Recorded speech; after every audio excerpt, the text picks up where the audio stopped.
Ya, kita memang sekarang ini mengelola sekolah dari TK sampai SMA. TK SD ada di Pondok Indah, di belakang PIM 2, di sini SMP SMA, gitu ya. Total semua murid kita itu 1.400, TK sampai SMA. Dan itu memang rata-rata orang-orang yang berada di sekitar lah. Jadi daerah Pondok Indah, Pondok Pinang, Bintaro, gitu ya, BSD, gitu ya. Jadi ya rata-rata mereka tinggal di Jakarta Selatan dan apa namanya perbatasan Banten lah, gitu ya. Ini BM 400 itu apa, maksudnya? Iya, Bakti Mulia 400. Bakti Mulia Ya, 400. jadi kan ini kan sekolah kerjasama antara Yayasan Pondok Mulia di bawah Grup Metropolitan dengan apa Yayasan Siliwangi 400. Assalamualaikum warahmatullahi wabarakatuh. Waalaikumsalam. Bismillahirrahmanirrahim. Rabbi shrah li sadri wa yassir li amri wahlul 'uqdatam min lisani yafqahu qawli, amma ba'du. Saudara para pencinta keadilan dan perjuangan, bersama kita sore hari ini adalah tokoh yang sangat penting sekali, terutama pada saat sekarang ini, yaitu Bapak Dr. Soetrisno Muslimin. Ya. Kita tentu banyak mengenal kiprahnya walaupun baru-baru ini, karena memang beliau baru nongol nampaknya ya beberapa tahun ini. Tetapi pengalaman di dunia pendidikan nampaknya sekarang untuk menjadi rebutan para orang-orang yang senang bergelut di dalam itu. Paling tidak beliau beberapa kali memimpin satu sekolahan yang sentuhan beliau ini, setiap sekolahannya itu memang kemudian menjadi luar biasa. Nanti saya berharap beliau yang akan menceritakan ini. Tetapi kemudian menghilang memang lama di Sulawesi, membangun sebuah sekolahan dan bahkan kampus ya, oleh katakanlah sebut salah satunya adalah Bapak Aksa Mahmud. Beliau baru-baru ini, beberapa hari yang lalu, membedah sebuah buku ya. Banyak yang hadir, tokoh-tokoh penting, dibatasin, tapi nampaknya kalau saya lihat dari ruangan yang beliau lakukan bedah buku kemarin itu, mungkin adalah 300 atau 400 ya Pak ya? Ya, 400-an. 400-an ya, jadi nggak salah. Jadi bukunya sangat spektakuler kalau menurut saya ya. Jadi susah saya mau merinci, karena kalau nggak salah ini ada 450 halaman ini.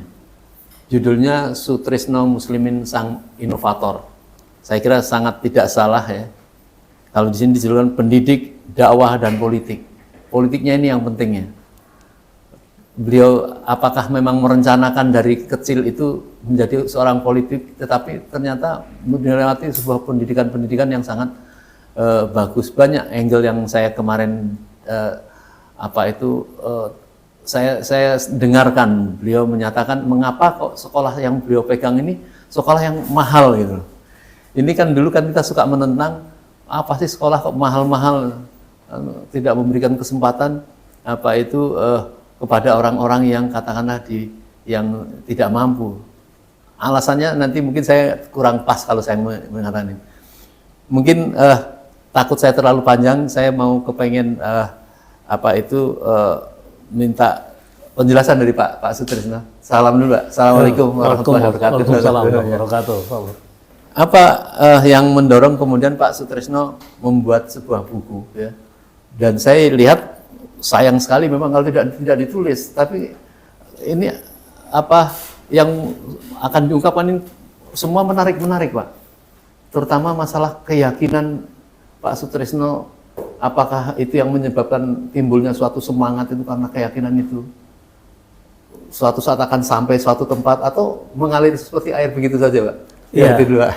Jadi begini, kenapa akhirnya dalam usia saya yang ke-54 itu saya meluncurkan buku tentang kiprah saya gitu ya, karena saya kan memang pendidik dari kecil ya, dari usia 14 tahun saya jadi guru ngaji gitu. Jadi kemarin itu tanggal 10 April itu adalah 40 tahun saya menjadi guru, menjadi pendidik gitu. Jadi menurut saya sudah cukup panjang lah ya, sudah cukup lama gitu.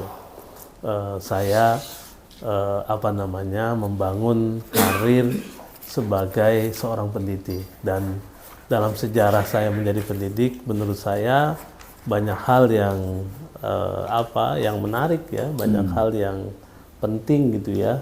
Karena apa? Karena kan kita melahirkan generasi gitu ya. Kalau bahasa Rocky Gerung itu kan, guru itu kan rahim kedua sesudah ibu gitu. Jadi betapa pentingnya peran guru untuk melahirkan generasi yang baik, yang survive, yang kompetitif. Di Quran kan juga jelas, wal yakhshal ladzina law taraku min khalfihim dzurriyyatan di'afa khaufu alaihim. Jadi kita memang harus memprepare generasi di bawah kita, di belakang kita itu menjadi generasi yang kuat, yang kokoh gitu. Jangan sampai yang kita alami sekarang lah ya. Jadi kita itu kadang-kadang kalah berkompetisi karena tidak mempersiapkan generasi yang baik. Tiba-tiba kita kaget-kaget melihat semua gedung tinggi di Jakarta tidak ada yang punya pribumi misalnya gitu ya. Itu kan juga kesalahan dalam melahirkan generasi, mempersiapkan generasi. Makanya saya kemudian berkhidmat untuk fokus membangun generasi itu. Lewat mana? Ya lewat pendidikan, lewat sekolah gitu. Dan itu sangat mungkin dan sangat bisa gitu ya. Karena apa? Karena hanya dengan pendidikanlah terjadi perubahan besar, terjadi mobilitas vertikal. Orang yang tadinya kelompok bawah bisa ke menengah, bisa ke atas kan karena pendidikan gitu. Jadi itulah dasar saya kenapa akhirnya cerita-cerita perjalanan saya gitu ya, itu kemudian saya bukukan, tapi yang memberi judul sih bukan saya, penulis buku tersebut ya. Setelah melihat kiprah-kiprah saya itu, mungkin dia menyimpulkan bahwa ini adalah inovasi-inovasi gitu ya. Inovasi-inovasi yang saya lakukan baik di pendidikan, di dakwah ataupun di politik gitu. Sejak kapan menyadari bahwa dunia pendidikan ini bisa mampu merambah terhadap suatu pembangunan bangsa? Tadi kan menyebutkan bagaimana supaya tidak minder terhadap pembangunan gedung bertingkat. Jadi kan kalau kita lihat selama ini guru itu cukup mencukupkan dirinya sebagai pendidik tanpa prestasi gitu. Itu apa Pak sudah sadari atau berjalan begitu saja? Iya, itu saya sadari. Jadi kebetulan kan saya itu tahun 93 itu sudah ngajar SMA gitu. Sudah ngajar SMA dan di tahun 98 itu kan terjadi reformasi kan, kita ingat itu toh. Dan disitulah terjadi kesadaran saya bahwa ini apa yang terjadi, apa yang dialami oleh bangsa ini kan karena kita nggak betul-betul menyiapkan generasi kita untuk siap untuk survive dan untuk bisa berkompetisi. Kadang-kadang ruang kelas, ruang sekolah itu sangat berbeda dengan realitas gitu. Jadi kita betul-betul nggak menyiapkan generasi itu untuk dia bisa tumbuh, bisa berkembang dan bisa bersaing gitu. Bayangkan orang sekolah-sekolah juga miskin-miskin juga gitu. Orang sekolah juga tapi dia termarginalisasi. Itu kan sebetulnya salah sekolah, salah pendidiknya gitu. Kenapa? Karena para pendidik itu tidak mencerahkan peserta didiknya. Jadi dia tidak memberi insight gitu kepada peserta didiknya bagaimana supaya dia bisa merubah mindset gitu. Gitu kan yang harus dirubah oleh para pendidik itu kan mindset peserta didik gitu. Jadi kalau dia susah, hari ini dia susah, tapi dia nggak boleh susah. Dan itu kan bisa gitu sebetulnya. Asalkan kemudian didorong oleh para pendidiknya gitu. Iya. Nah, saya kebetulan tahu lah ya kiprah Pak Sutrisno, paling tidak saya tahu tahun 2000-an itu kan ada suatu katakanlah sekolah boarding yang terkenal di Bekasi itu, yang sekarang kemudian saya kenal ternyata Pak Sutrisno itu kan sebuah sekolah SMA tapi 2 tahun. dan hasilnya anak didik itu hampir rata-rata ke perguruan tinggi negeri semua. Nah, saya tahu bahwa kebetulan banyaklah yang bersekolah di sana ya. Misalnya anak seorang ketua MPR, anaknya Pak Din Samsudin, anaknya Yosir Rizal, banyaklah saya. Dari mana Hari Toto Hari dan sebagainya. Dari mana mereka itu tahu? Apakah memang mengiklankan satu janji-janji itu, Pak Trisno? Gini, jadi memang awalnya sih memang kita mensosialisasi lah ke banyak sekolah, ke masyarakat gitu ya. Tapi kan karena kemudian terbukti gitu ya, apa yang dilakukan sekolah tersebut sesuai dengan ekspektasi stakeholder, sesuai dengan ekspektasi masyarakat, maka kemudian banyak tokoh-tokoh yang menyekolahkan anaknya di situ. Dan sekolah itu kan bukan soal waktu, bukan soal lamanya dia belajar di satu tempat, tapi quality time-nya itu. Jadi bukan 3 tahun atau 2 tahun, tapi 2 tahun kalau maksimal, kalau potensi anak didik itu dioptimalisasi gitu ya, itu bisa gitu. Kita ini kan kadang-kadang banyak yang mubazir gitu. Jadi banyak sesuatu yang tidak penting gitu ya. Dan sekolah yang saya ikut terlibat di dalamnya mendesain, ya bagaimana anak-anak itu betul-betul efektif menggunakan waktunya. 2 tahun cukup kalau hanya untuk masuk perguruan tinggi hebat gitu, sehingga dia punya saving waktu ya untuk menata hidupnya ke depan gitu. Jadi jangan sampai habis. Memang paradigma saya itu melihat anak SMA itu bukan lagi anak-anak gitu. Kan suka salah gitu, anak-anak SMA itu dianggap anak-anak sehingga cara mendidiknya terlalu kekanak-kanakan gitu, terlalu main-main gitu ya, jadi nggak dianggap serius gitu. Itulah dimanapun saya bikin SMA, saya dorong agar anak-anak itu ya pada usia SMA dia harus sudah didorong untuk belajar hal-hal yang berat, belajar hal-hal terkait persiapan masa depan gitu.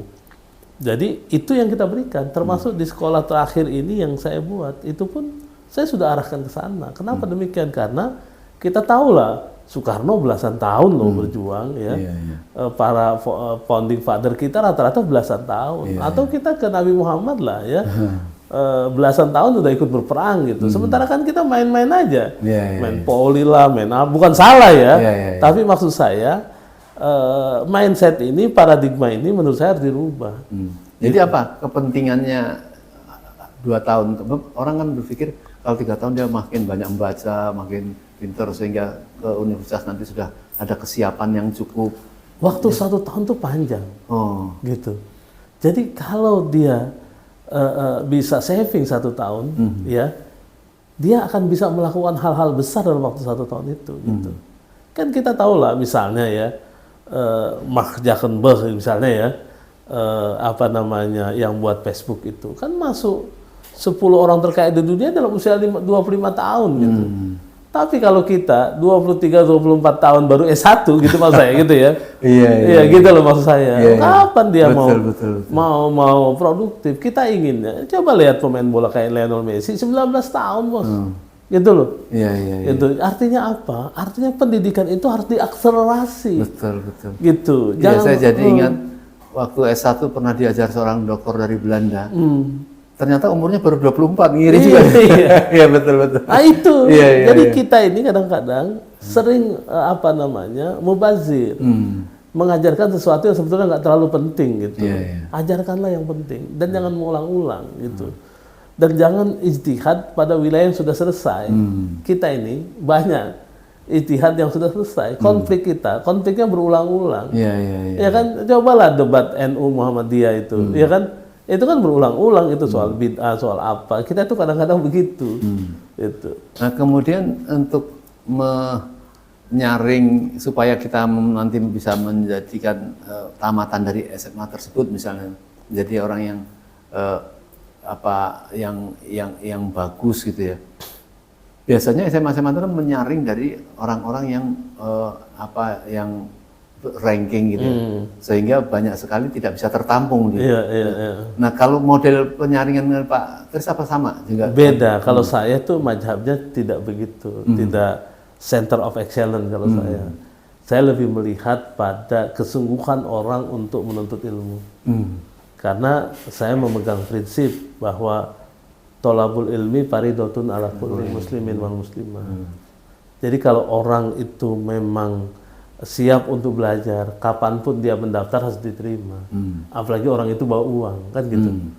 Jadi jangan orang dibatasi karena sesuatu yang given, sesuatu yang describe status yang diberikan Tuhan, ya kan? IQ itu kan given, gitu loh. Oh gitu. Iya. Itu keyakinan Pak. Iya, itu keyakinan saya gitu. Orang itu kan ditentukan oleh ikhtiarnya gitu. Orang hebat itu kan bukan karena IQ dia 135, bukan IQ dia 140 gitu ya. Ya bukan karena kecerdasan sangat tinggi, itu pemberian Tuhan. Nah, lembaga pendidikan itu adalah tugasnya bagaimana kemudian mengaktuskan potensi serendah apapun yang dimiliki oleh peserta didik. Itulah yang dioptimalkan. Luar biasa. Iya. Kalau orang startnya dari 6 gitu ya, bisa sampai 9 kan hebat banget. Tapi kalau orang 9 cuma 9,1, 9,5 ya kan? Nah, itu yang saya selalu berpegang karena saya sudah panjang menjadi guru ya. Jadi ternyata kan yang hebat-hebat bukan mereka-mereka yang dulu ranking gitu. Bukan mereka-mereka yang juara gitu ya. Gitu. Jadi kalau kita survei misalnya, kebanyakan orang yang sukses itu adalah orang yang ada di tengah-tengah, gitu. Orang yang rata-rata, yang average, gitu. Justru yang orang-orang yang juara-juara itu, juara-juara di kelas belum tentu juara di artinya kehidupan. memang yakin sekali, artinya orang yang biasa-biasa saja bisa menjadi luar biasa gitu di sini. Jadi kita tidak harus mencari orang yang sudah luar biasa gitu. Kalau itu mah gampang dilakukan aja sama. Iya, siapapun bisa kalau itu, gitu ya. Makanya kan saya itu hampir tidak meminta guru-guru saya untuk studi banding ke sekolah-sekolah unggulan. Saya bilang nggak usah, karena mereka itu juara itu bukan karena gurunya. Itu karena memang anak itu sudah juara ke situ. Yang bagus itu anak-anak masuk kita bukan sebagai orang yang juara, tapi keluar dia sebagai orang yang juara, kan begitu. Dan itu yang saya tanam betul ke guru-guru saya. Gitu. Kalau pada saat melakukan pendidikan atau membuat sekolah di luar kota lah, yang datang kan mungkin memang orang-orang yang memang betul-betul mencari sesuatu yang bagus ya. Nah sekarang saya berada di sekolahan yang sangat mewah ya, di tengah-tengah situasi Pondok Indah, Lebak Bulus. Apakah murid-muridnya mungkin bisa bercerita berapa jumlah atau ada SMP saja atau SMA saja? Apakah berapa jumlah dan dari mana mereka itu? Ya, kita memang sekarang ini mengelola sekolah dari TK sampai SMA. TK SD ada di Pondok Indah di belakang PIM 2. Di sini SMP SMA gitu ya. Total semua murid kita itu 1.400 TK sampai SMA, dan itu memang rata-rata orang-orang yang berada di sekitar lah, jadi daerah Pondok Indah, Pondok Pinang, Bintaro gitu ya, BSD gitu ya.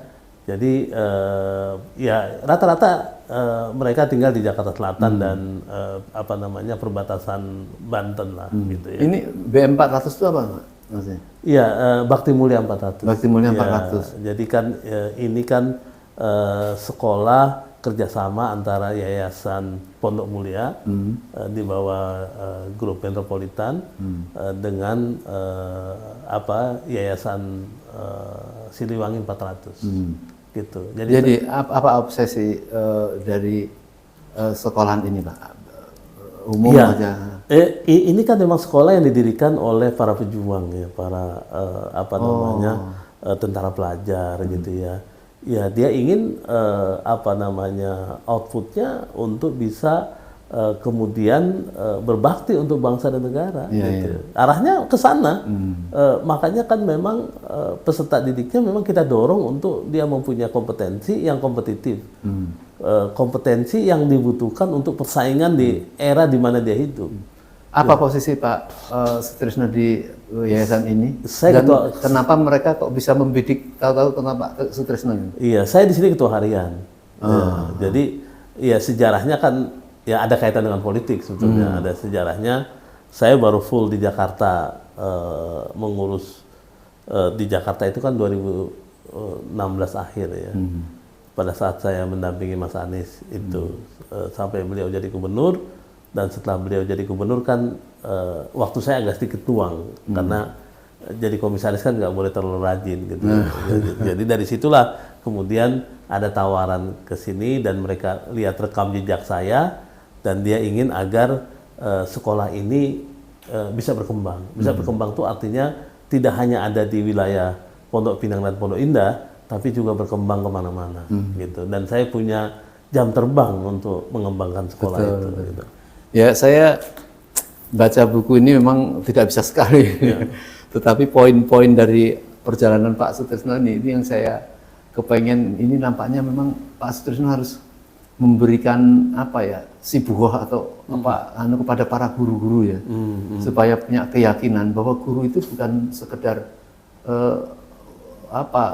tukang gitu maksud saya. Ini justru memang mental ini yang saya kira sangat perlu sekali yang ditularkan ke Pak Tris ini, dari Pak Tris kepada ini. Ada keinginan itu Pak, bagaimana? Iya, memang di antara motivasi saya itu sebagai seorang guru gitu ya, saya ingin agar ini bisa menular gitu. Guru itu nggak boleh stuck, dia harus menjadi pembelajar gitu ya. Dia harus terus juga tumbuh. Bagaimana dia mau melahirkan orang-orang hebat kalau dianya nggak hebat, gitu. Jadi hanya orang hebat yang bisa melahirkan orang hebat. Hanya guru-guru yang punya mimpi besar yang bisa melahirkan anak-anak yang punya mimpi besar. Gitu. Jadi nggak bisa kita membasahi lingkungan kalau kitanya nggak basah. Gitu. Dan itulah sebetulnya motivasi besar saya. Dari situ maka dituliskanlah cerita-cerita ini agar kemudian bisa di-share. Ini adalah best practice yang kalau itu ya mudah-mudahan jadi amal jariah ke sana sih larinya. Ya, kita melihat begini. Para politisi sekarang tuh mengerikan ya kalau saya lihat. Jadi memang saya lihat memang kalau guru, kalau dalam bahasa Jawa digugu dan ditiru. Seburuk-buruknya guru tuh mungkin mau main bebas sebebas itu nampaknya pasti tidak bisa gitu ya. Iya. Nah, tapi faktanya sekarang